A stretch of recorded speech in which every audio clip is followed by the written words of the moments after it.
Nachukua hii fursa kukaribisha kwenye somo la leo ambalo linahusu sarufi.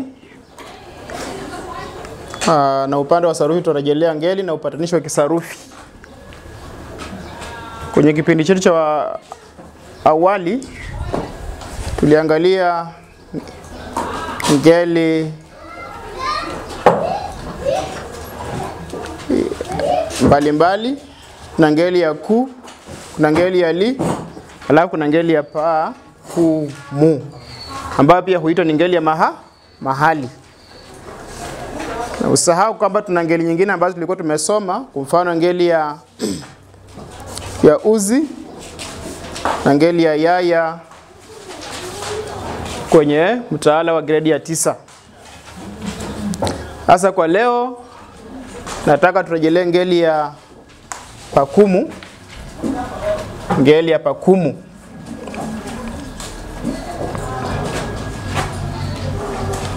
Ngeli ya pakumu.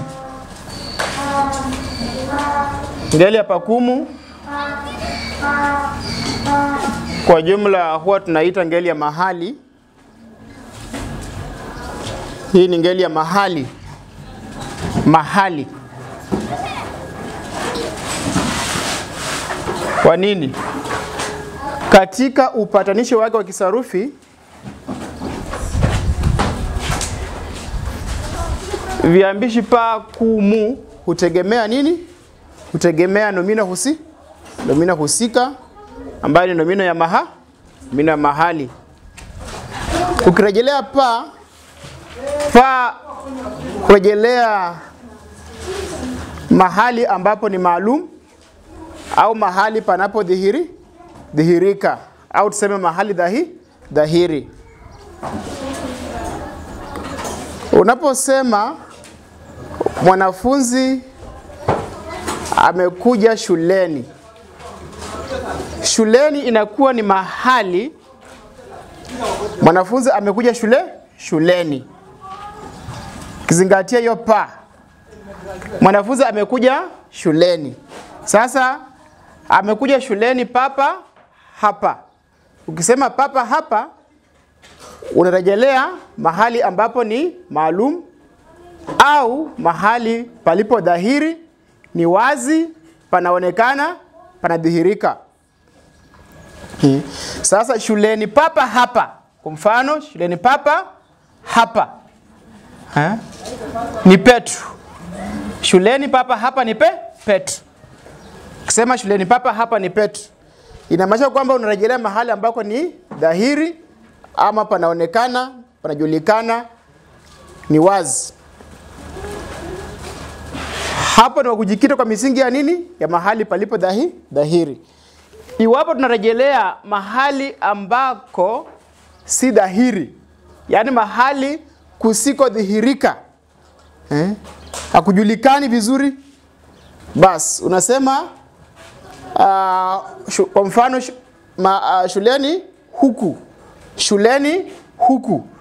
Shuleni, ukisema shuleni kurejelea nomino ambayo nimetumia, nasema shuleni kwa mfano shuleni kuku huku.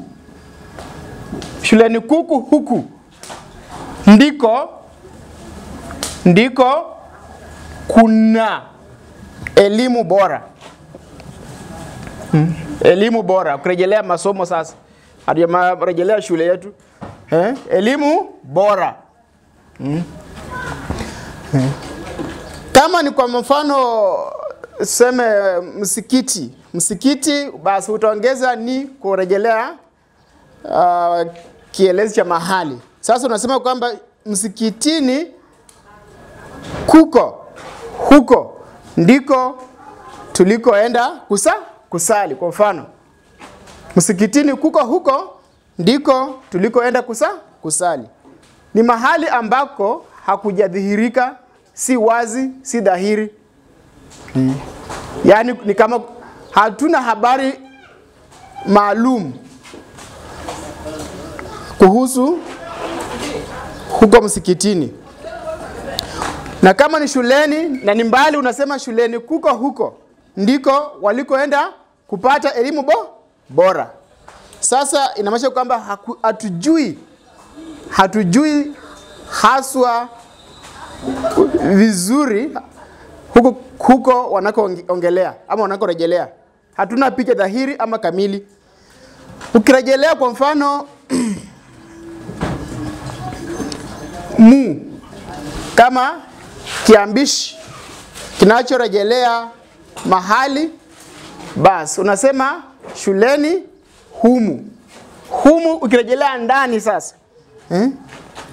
Humu, shuleni humu. Shuleni humu. Shuleni humu. Ukisema shuleni humu. Shuleni humu ndimo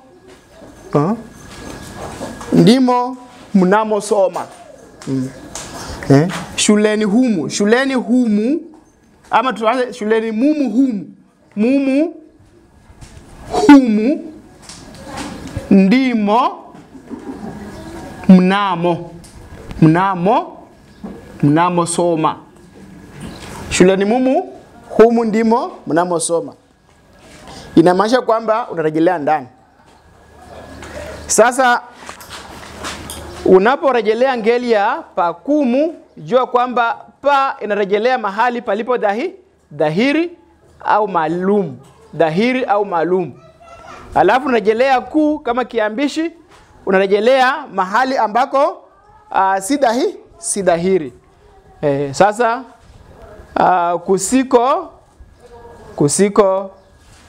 kusiko dhahiri. Dhahiri. Sasa shuleni si dhahiri, dukani si dhahiri iwapo unarejelea ku. Alafu hapa unarejelea ndani. Unarejelea ndani. Kama unazingatia mu. Kama nini? Kama kiambishi ambacho kinachukua nomino za mahali katika upatanisho wa kisarufi wa hivi viambishi vinavyounda ngeli ya mahali. Pa, ku, mu.